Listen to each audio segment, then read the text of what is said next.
Saudações, meus caros.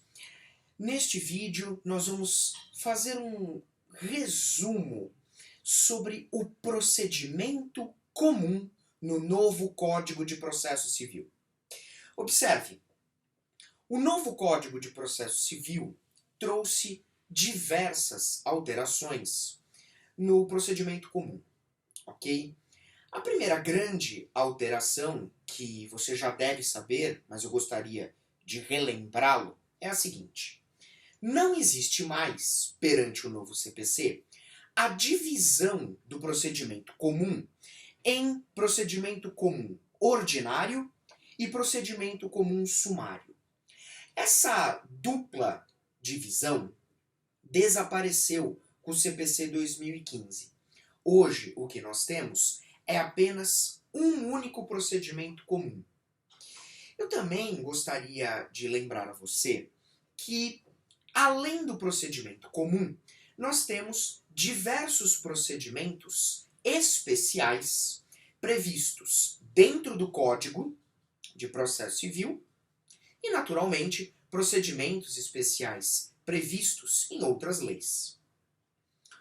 Note que a regra no nosso ordenamento é o seguinte. Primeiro de tudo, nós devemos verificar se aquela ação é de procedimento especial. Se for, deve haver uma previsão legal nesse sentido. É o que acontece, por exemplo, com a ação monitória, as ações possessórias, ação de consignação em pagamento, dentre várias outras. Se a ação não for uma ação de procedimento especial, então ela será de procedimento comum, ok? Muito bem. O procedimento comum, por sua vez, é dividido em 4 subfases. Primeira delas, fase postulatória, onde nós vamos ter aí a discussão inicial entre autor e réu, cada um levando ao conhecimento do juiz os fatos, ou pelo menos a sua versão dos fatos. Após a fase postulatória, nós temos a fase ordinatória, o famoso saneamento do processo. Neste momento, o juiz irá realizar algumas providências, irá sanear o processo, corrigir eventuais vícios, preparando o processo para a terceira subfase, que é a fase instrutória, a fase de produção de provas. E por fim, quarta e última subfase é a fase decisória, onde o juiz proferirá sentença, pondo fim ao conflito, pelo menos em primeiro grau. Ok? Então vamos começar verificando a fase postulatória. Fase postulatória. Então, começando aqui o nosso resumão, a fase postulatória é aquela fase que tem início com a petição inicial apresentada pelo autor e a contestação apresentada pelo réu. Veja, portanto, que a fase postulatória ela é essencialmente composta pela petição inicial e pela contestação. Note também o seguinte, na petição inicial, nós sabemos que trata-se da peça inaugural do processo civil. Assim como no processo penal, o processo se inicia com a denúncia ou com a queixa-crime, dependendo da ação penal, no processo civil, a nossa peça inaugural é a petição inicial. Essa petição inicial deve ser elaborada com base em requisitos. Requisitos que estão previstos nos artigos 319 e 320 do CPC. Veja, portanto, que para eu elaborar uma petição inicial, eu devo me ater aos requisitos exigidos pelo Código. Veja também o seguinte. Na petição inicial, o autor está levando ao conhecimento do juiz os fatos, ou pelo menos a sua versão dos fatos. Logo, evidentemente, um dos requisitos elencados pelo artigo 319 é exatamente a exposição clara, nítida, objetiva dos fatos. Afinal de contas, eu lembro a vocês, talvez o mais famoso brocardo jurídico. O juiz conhece o direito. O juiz conhece o direito. O que o juiz não conhece são os fatos. Portanto, as partes é que precisam levar os fatos ao conhecimento do juiz. Ok? Muito bem. Por sua vez, em homenagem ao princípio constitucional do contraditório, deve ser dada a oportunidade ao réu para se defender. Feita, portanto, a citação, o réu deverá apresentar contestação. Aqui eu faço uma pausa para comentar o seguinte. O novo CPC inovou quando previu a audiência de tentativa de conciliação ou mediação. Como essa audiência acontece? Na verdade, antes de apresentar a contestação, o réu deverá participar dessa audiência juntamente com o autor. O que acontece é que essa audiência, ela só não vai se realizar em duas possibilidades. A primeira possibilidade de não realização dessa audiência é se ambas as partes, autor e réu, expressamente manifestarem o desinteresse pela realização da audiência. O artigo 319 do Código determina que, dentro da petição inicial, o autor já deverá demonstrar o seu interesse ou não pela realização da audiência. Lembrando que, se na petição inicial o autor for silente sobre isso, vai ser presumido que ele deseja participar. O réu, por sua vez, se também não falar nada, vai se presumir que tem interesse na participação. Portanto, eu repito, ambas as partes, autor e réu, de forma expressa, precisam manifestar o desinteresse na participação da audiência. Se apenas o autor manifestar o desinteresse e o réu nada falar, a audiência vai acontecer. Ok? E a segunda possibilidade em que essa audiência ela não vai acontecer é naqueles processos em que não seja admitida a autocomposição. Nesses casos, nesses direitos, nesses litígios, evidentemente não há que se falar na realização da audiência. Ok? Nos demais casos, o Código de Processo Civil exige que essa audiência aconteça, obrigando as partes, sob pena de multa, a participação na audiência. Ok? Muito bem. Se a audiência for frutífera, evidente que o processo termina ali. Porém, não sendo frutífera, o réu deverá, no prazo de 15 dias, apresentar a sua contestação. Essa contestação, eu lembro a vocês, que ela é dividida pelo novo Código de Processo Civil em duas partes.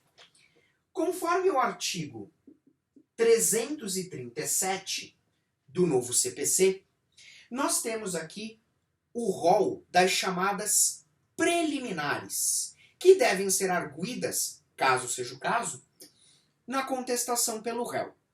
As defesas preliminares são aquelas defesas que devem ser analisadas pelo juiz antes da análise do mérito, ou seja, arguidas as preliminares, somente depois o réu passará para a sua defesa de mérito. Somente aí o réu passará para a sua defesa de mérito. Lembrando a vocês que a defesa de mérito ela pode ser direta ou indireta.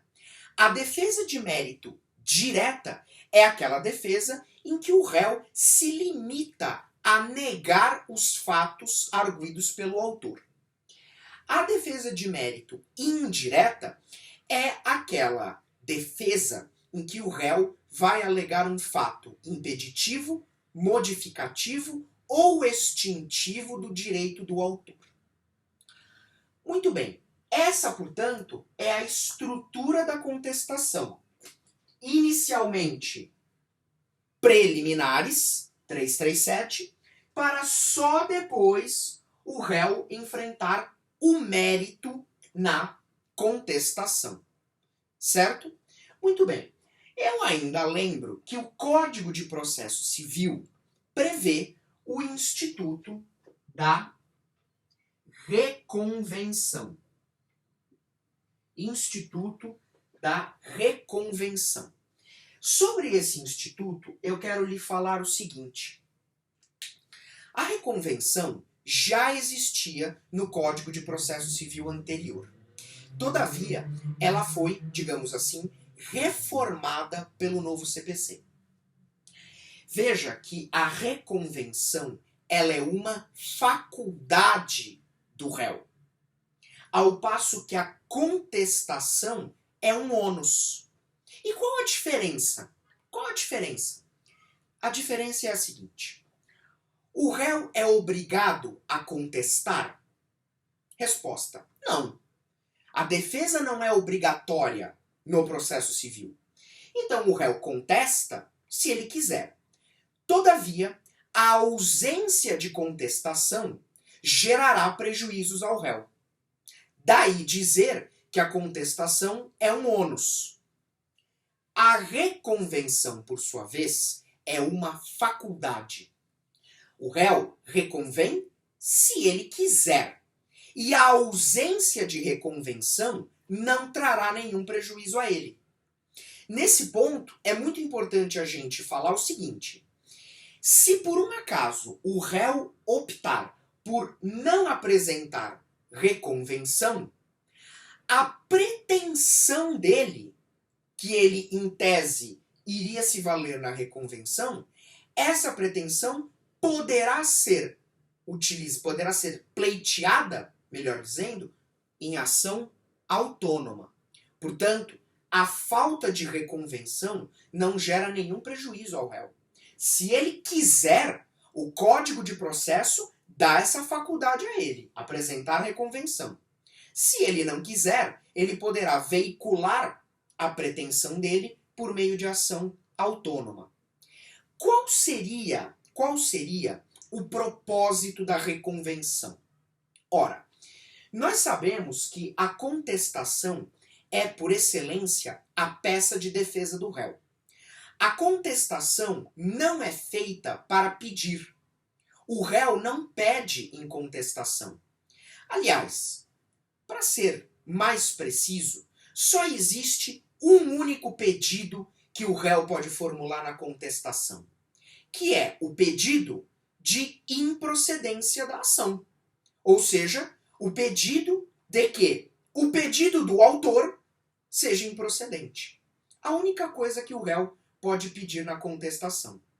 Se o réu tiver outras pretensões e quiser efetivamente pedir, ele poderá fazer por meio da reconvenção, preenchidos, evidentemente, os requisitos exigidos pelo Código de Processo Civil.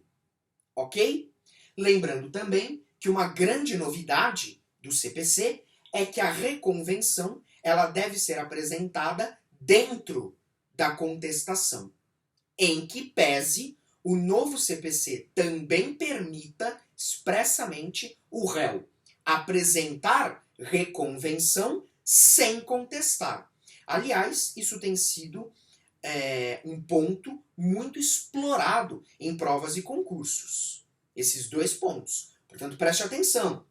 Se apresentada a reconvenção, ela deve ser apresentada dentro da contestação. Entretanto, o código permite que a reconvenção seja apresentada sem contestação. Está lá expresso no código. O réu pode reconvir sem contestar. Ok? Muito bem. Para a gente fechar a fase postulatória, existe um instituto que está diretamente relacionado com a defesa do réu, que é o instituto da revelia. Então, o instituto da revelia está muito presente na fase postulatória. O novo Código de Processo Civil determina, ou melhor, conceitua revelia como sendo a ausência de contestação. Isso é muito importante. A ausência de contestação. E isso acabou, de certa forma, tornando inócua uma velha discussão que havia na doutrina processualista sobre o que seria a revelia. Muitos processualistas se perguntavam, no passado, se a revelia era gerada única e exclusivamente pela ausência de contestação ou pela ausência de qualquer forma de resposta do réu. Hoje, parece que o novo CPC supriu essa dúvida, porque expressamente ele determina que revelia é ausência de contestação. E, classicamente, a revelia produz dois efeitos muito importantes. O primeiro deles, o chamado efeito material da revelia, é a presunção de veracidade dos fatos alegados pelo autor. Esse é o primeiro grande efeito. Trata-se de uma presunção relativa, mas, sem sombra de dúvida, é o efeito mais importante da revelia.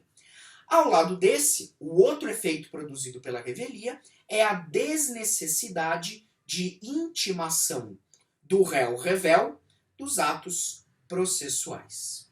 Ok? Muito bem. Só lembrando uma pegadinha a respeito desse segundo efeito da revelia. A desnecessidade de intimação do réu-revel só vai acontecer se o réu-revel não tiver advogado constituído nos autos. Porque se ele tiver advogado constituído, mesmo que ele seja revel, mesmo que ele não apresente contestação, esse efeito não será aplicado. Muito bem. Portanto, temos aqui a fase postulatória. Apresentada a contestação, com ou sem reconvenção, dá-se início à fase ordinatória do processo. Fase ordinatória do processo, que nada mais é do que o saneamento do processo. Então aqui haverá o saneamento do processo. Na fase ordinatória, o juiz deverá tomar as chamadas providências preliminares. Essas providências preliminares, elas estão previstas entre os artigos 347 a 353. Entre esses artigos, 347 a 353, nós vamos ter as providências preliminares. Eu gostaria de salientar para vocês que essas providências preliminares não necessariamente vão ocorrer. Elas deverão ser tomadas pelo juiz conforme o caso concreto. Conforme o caso concreto. Conforme o caso concreto. Ok? Agora, tomadas ou não as providências preliminares, o juiz deverá proceder ao julgamento conforme o estado do processo. Julgamento conforme o estado do processo. Então, tomadas as providências preliminares, conforme o caso, o juiz deverá proceder ao julgamento conforme o estado do processo. E no julgamento conforme o estado do processo, eu digo a vocês o seguinte: o juiz poderá extinguir o processo. É uma das possibilidades. Primeira possibilidade é a extinção do processo. E aí você vai me perguntar, extinção do processo com ou sem resolução de mérito? Extinção com base no 485, sem resolução de mérito, ou no 487, com resolução de mérito? Atenção. Atenção. O juiz poderá extinguir o processo sem resolução de mérito em qualquer hipótese do 485. Ok? Então, nessa fase, o juiz pode extinguir o processo sem resolução de mérito em qualquer hipótese. Todavia, o juiz só poderá extinguir o processo com resolução de mérito nos termos do 487, inciso 2 ou inciso 3. Atenção para essa pegadinha. Recapitulando, extinção sem resolução de mérito, qualquer hipótese. Com resolução de mérito, só nos termos do 487, inciso 2 ou inciso 3. Agora, existe também uma segunda possibilidade. O juiz pode realizar o julgamento parcial do mérito. O julgamento antecipado parcial do mérito. Esse ponto é muito importante. Julgamento antecipado parcial do mérito. Veja que importante isso. Por quê? Imagine num processo onde nós tenhamos cumulação de pedidos. Então vamos imaginar que eu formulo 2 pedidos. Eu sou o autor e eu formulo 2 pedidos. Veja, vamos imaginar que um desses pedidos, o juiz, nesse momento do processo, ainda não tem condições de me dar. Porque ele precisa ver produção de provas, seja lá por quê. Então, um dos meus pedidos ainda não dá para o juiz conceder. Mas o outro pedido, o juiz já tem condições perfeitas de me conceder. Ou de me negar, né, conforme o caso. Então eu pergunto para você, se um dos pedidos já está, entre aspas, no ponto para ser concedido ou não, por que eu tenho que esperar até o fim do processo? Em nome da celeridade processual, o juiz já pode julgar antecipadamente, parcialmente, o mérito. Por que parcialmente? Porque o pedido que já está bom, ele já concede ou nega. O pedido que ainda não está bom, o processo continua. E aí, para conceder o pedido já nesse ponto, no julgamento antecipado, o juiz dará uma decisão interlocutória de mérito. Ele vai me conceder o pedido aqui por meio de uma decisão interlocutória de mérito. E nos termos do artigo 1015 do CPC, essa decisão interlocutória de mérito é passível de agravo de instrumento. É uma hipótese de decisão interlocutória agravável de instrumento. E em relação ao outro pedido, o processo continua. Agora, existe também uma terceira possibilidade, que é o processo prosseguir. O processo prosseguir. Nesse caso, o juiz irá organizar o processo. Ele vai organizar o processo. Não é caso de extinção, não é caso, por exemplo, de julgamento antecipado. Terceira possibilidade. O juiz procede à organização do processo e o processo segue para a terceira subfase, a fase instrutória. Fase instrutória. Na fase instrutória, nós vamos ter, essencialmente, a produção de provas no processo. Veja, é bom que fique claro. Não é que as provas só podem ser produzidas aqui, dentro da fase instrutória. Não é bem isso. Veja, quando o autor apresenta documentos junto com a petição inicial, quando o réu apresenta documentos junto com a contestação, isso já são provas que estão sendo produzidas, ok? O que acontece é que a atividade probatória ela vai se intensificar, digamos assim, na fase instrutória.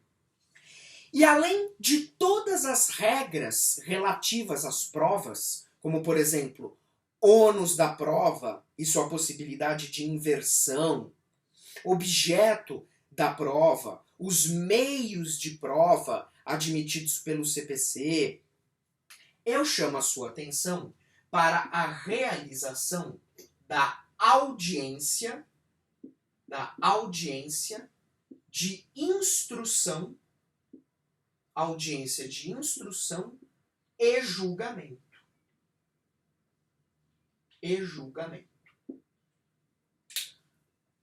Tome cuidado, porque a audiência de instrução e julgamento, conforme determina o Código de Processo Civil, deve ocorrer, ou seja, será obrigatória, quando houver a necessidade de produção de prova oral ou esclarecimento de peritos e assistentes técnicos. Ok? E aí eu chamo a sua atenção. Porque nessa audiência, além da produção de provas, instrução, em tese também haverá o julgamento. Então, ao menos em tese, é nessa audiência que o juiz deve proferir a sentença. É claro que em causas muito complexas, em que o juiz não tenha condições de proferir a sentença em audiência, o juiz terá prazo de 30 dias para proferir a sentença. Ok? Então, o momento adequado, digamos assim, processualmente falando, seria a prolação da sentença na audiência de instrução. Realizada a instrução, colhidas as provas, o juiz, em tese, deveria sentenciar. Porém, às vezes, dada a complexidade da causa, o juiz não se sente apto a sentenciar na audiência, o CPC confere a ele prazo de 30 dias para proferir a sua sentença. Lembrando também um outro detalhe.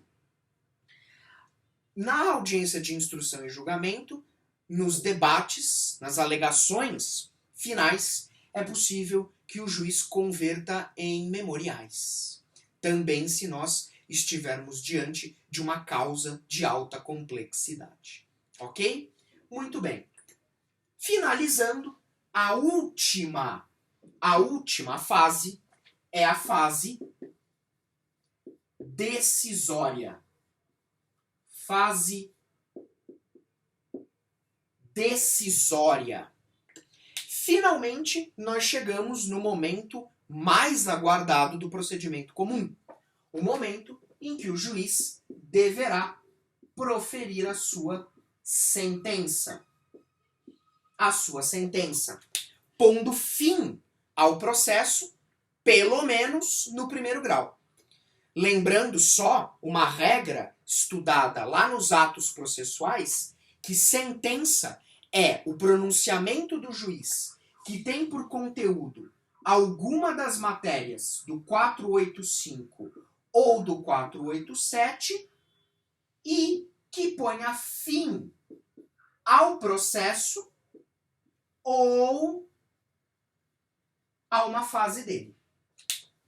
Que ponha fim ao processo ou a uma fase dele. Note, portanto, que o CPC adotou um conceito híbrido de sentença. Então, sentença é o pronunciamento do juiz que deve ter por conteúdo uma das matérias do 485 ou do 487 e colocar fim ao processo ou a uma fase dele. O Código, conforme eu disse, confere ao juiz o prazo de 30 dias para dar sentença. E eu lembro ainda aos senhores que a sentença pode ser uma sentença com resolução de mérito e sem resolução de mérito.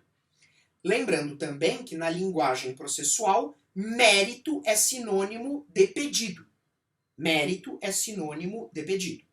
Então, uma sentença sem resolução de mérito, o juiz não chegou a analisar o pedido. Uma sentença com resolução de mérito, o juiz chegou a analisar o pedido. E essa sentença com resolução de mérito pode ser uma sentença de procedência ou de improcedência. Procedência, se o pedido foi conferido, foi dado. Improcedência, se o pedido do autor foi negado. Ok? Muito bem. Temos aqui, de forma bastante resumida, evidentemente, mas temos aqui o básico, a visão panorâmica do procedimento comum no novo Código de Processo Civil.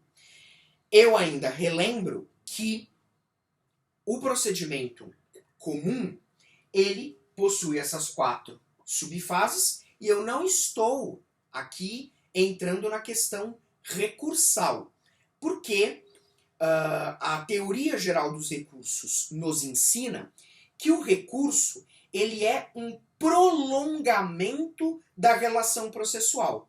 Portanto, o recurso ele é como se fosse uma etapa do processo de conhecimento, ok? Da fase de conhecimento. Não estou aqui entrando na questão recursal. Agora veja vocês. No procedimento comum, nós observamos as 4 fases, e essas 4 fases, elas estão localizadas na fase de conhecimento do processo. Portanto, tudo que nós falamos aqui diz respeito à fase de conhecimento do processo. Por que eu estou dizendo isso? É muito simples. Porque dada a sentença, transitada em julgado essa sentença, o que vai acontecer? Transitado em julgado a sentença, o réu terá prazo para pagamento espontâneo da obrigação. Se não pagar espontaneamente, o autor deverá requerer ao juiz o início de uma nova fase processual, a fase do cumprimento de sentença, que no código anterior era a execução por título judicial. Aqui no novo CPC, o nome adequado é fase de cumprimento de sentença, onde haverá aí a busca, a prática de atos que busquem a satisfação do direito que foi consagrado, foi solidificado durante a fase de conhecimento. Observem, a fase de conhecimento, essas 4 subfases aqui, tudo isso foi para discutir quem tem o direito, se é o autor ou se o réu. Então, tudo isso que nós estudamos aqui do procedimento comum, fase de conhecimento, Tudo isso é para discutir quem tem razão. Determinado quem tem razão, vamos imaginar que o pedido do autor seja julgado procedente, com o trânsito em julgado da sentença, começa o cumprimento dela. Ou seja, aquilo que foi decidido na sentença é preciso dar efetividade. Efetividade. Claro, não estou aqui nem falando do cumprimento provisório de sentença, que é possível. O CPC admite.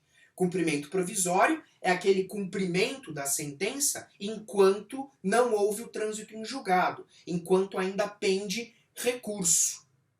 Ok? Não estou nem entrando nesse mérito, embora ele seja possível.